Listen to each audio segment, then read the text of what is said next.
সবাইকে স্বাগতম আজকের লেকচারে। আজ আমরা অনুশীলনী 5.1 26 এবং 27 নম্বর অঙ্ক দুটো নিয়ে আলোচনা করব। প্রথমে আমরা 26 নম্বর সমস্যাটি দেখব। এখানে দেওয়া আছে 120টি 25 পয়সার মুদ্রা ও 50 পয়সার মুদ্রা মোট 35 টাকা হলে কোন প্রকারের মুদ্রার সংখ্যা কত বা কয়টি। এখন এখানে দেওয়া আছে যে মোট মুদ্রা হচ্ছে আমাদের 120টি। আমি এখানে লিখছি মোট মুদ্রার সংখ্যা হচ্ছে আমাদের 120টি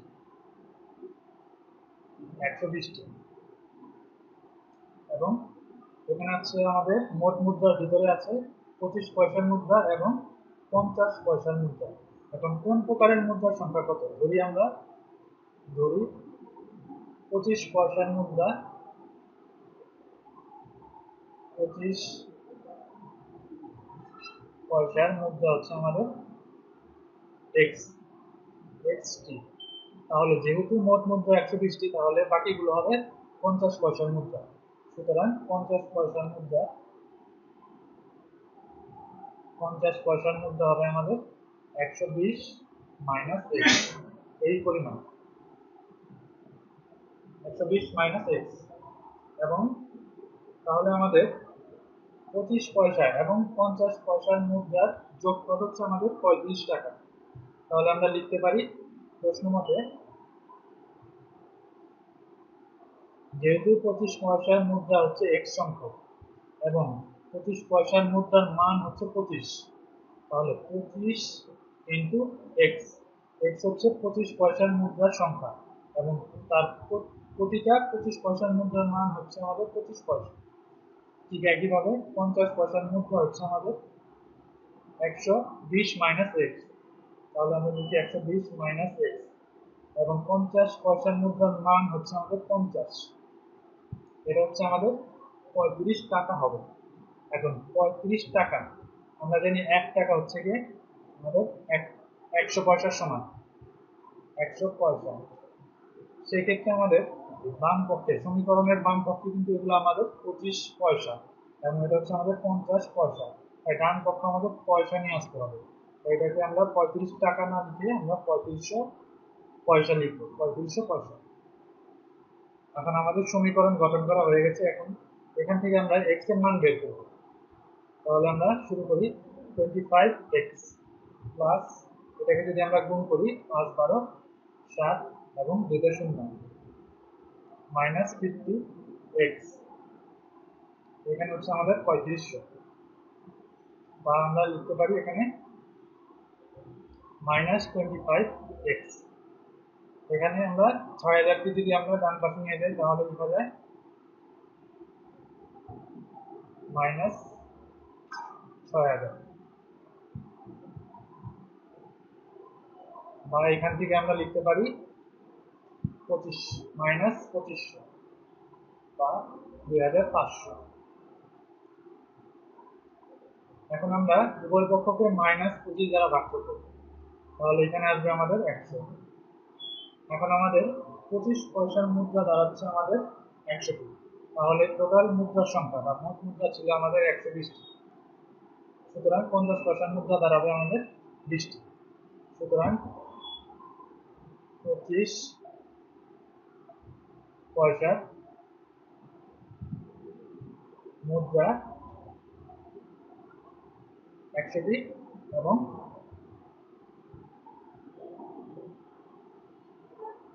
50 পয়সার মুদ্রা হচ্ছে আমাদের 20টি, কারণ টোটাল বা মোট মুদ্রার সংখ্যা হচ্ছে আমাদের 120টি। তাহলে আমাদের সমাধান এখানেই শেষ হলো। এখন আমরা পরবর্তী সমস্যাটি নিয়ে আলোচনা করব, 27 নম্বর সমস্যাটি নিয়ে আলোচনা করব।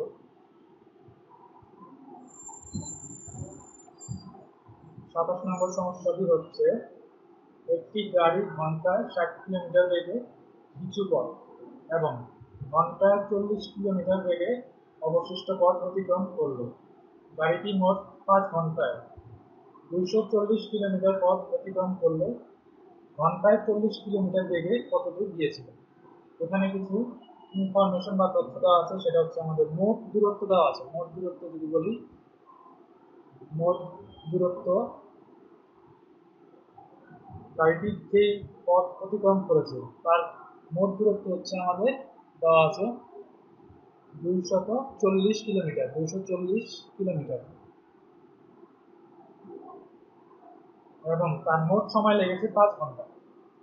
মোট সময় মোট সময় লেগেছে আমার 5 ঘন্টা। তাহলে আমি ধরি যে 40 কিলোমিটার থেকে গাড়িটি কত দূর গিয়েছিল এটা আমাদের বের করতে হবে। তাহলে ধরি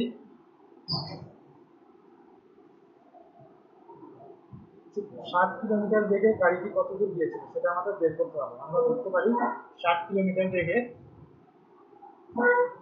60 কিলোমিটার বেগে গাড়িটি ধরি এক্স দূরত্ব গিয়েছিল, এক্স দূরত্ব গিয়েছিল। তাহলে আমাদের অবশিষ্ট পথ 240 মাইনাস এক্স কিলোমিটার। গাড়িটি এক্স কিলোমিটার গিয়েছিল 60 কিলোমিটার/আওয়ার বা প্রতি ঘন্টায় 60 কিলোমিটার বেগে গাড়িটি এক্স কিলোমিটার দূরত্ব গিয়েছিল। এখানে আমরা লিখতে পারি এক্স কিলোমিটার। বোঝার সুবিধার জন্য আমরা এখানে এক্স কিলোমিটার লিখতে পারি। এক্স কিলোমিটার গিয়েছিল, এক্স কিলোমিটার বা আমরা বাংলায় যদি লিখি তাহলে এক্স কিলোমিটার গিয়েছিল। এখন আমাদের অবশিষ্ট পথ তার মানে 240 মাইনাস এক্স কিলোমিটার পথ সে 40 কিলোমিটার/আওয়ার বা প্রতি ঘন্টায় 40 কিলোমিটার বেগে অতিক্রম করেছে। আমরা লিখতে পারি যেহেতু গাড়ির বেগ দেওয়া আছে প্রতি ঘন্টায় 60 কিলোমিটার বেগে অতিক্রম করে, তার মানে 60 কিলোমিটার অতিক্রম করতে সময় নেয় 1 ঘন্টা। অর্থাৎ 1 কিলোমিটার অতিক্রম করতে সময় নেবে 1/60 এত ঘন্টা। যেহেতু 60 কিলোমিটার/আওয়ার বা 60 কিলোমিটার বেগে গাড়িটি এক্স কিলোমিটার গিয়েছিল, অর্থাৎ এক্স কিলোমিটার যেতে সময় নেয় এক্স দ্বারা গুণ হবে, এক্স ইন্টু 60, x/60 এত ঘন্টা। এখন অবশিষ্ট পথ আগেই বলেছি যে 240 মাইনাস এক্স, এই হচ্ছে আমাদের অবশিষ্ট পথ। এত কিলোমিটার গাড়িটি 40 কিলোমিটার/আওয়ার বা ঘন্টায় 40 কিলোমিটার বেগে গিয়েছিল। এত কিলোমিটার অবশিষ্ট পথ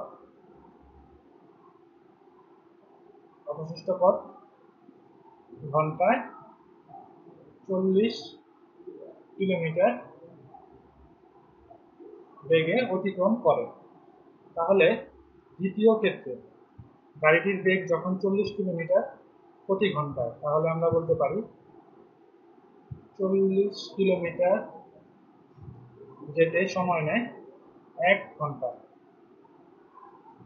যেহেতু গাড়িটির বেগ 40 কিলোমিটার প্রতি ঘন্টায় 40 কিলোমিটার, অতএব 1 কিলোমিটার যেতে সময় নেয় 1/40 ঘন্টা। তাহলে আমাদের অবশিষ্ট পথ 240 minus x, 240 minus x kilometre যেতে সময় নেয় 240 মাইনাস x/40 এত ঘন্টা। এখন আমাদের প্রশ্নে দেওয়া আছে মোট সময়, মোট দূরত্ব হচ্ছে 240 এবং মোট সময় হচ্ছে 5 ঘন্টা।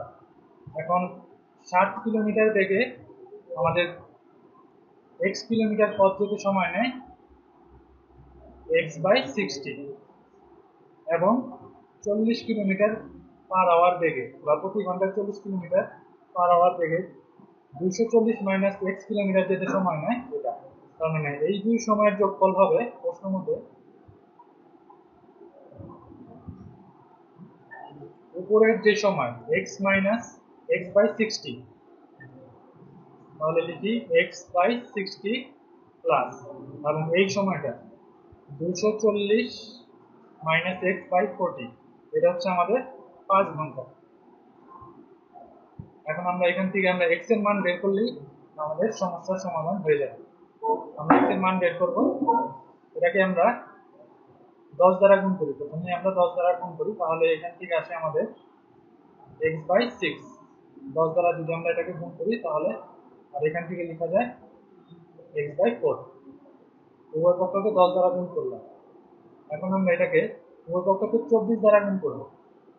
24 দ্বারা গুণ করলে এখানে আসবে আমাদের 4x plus 240 minus x into 6। আর এখানে আমরা 24 দ্বারা গুণ করলাম। এটা আসলে কিছুই না, এটাকে আমরা লসাগু করতে পারতাম একসাথে। এখানে আমরা প্রথমে 10 দ্বারা গুণ করেছি, 10 দ্বারা গুণ, আর এখানে আমরা 24 দ্বারা গুণ করেছি।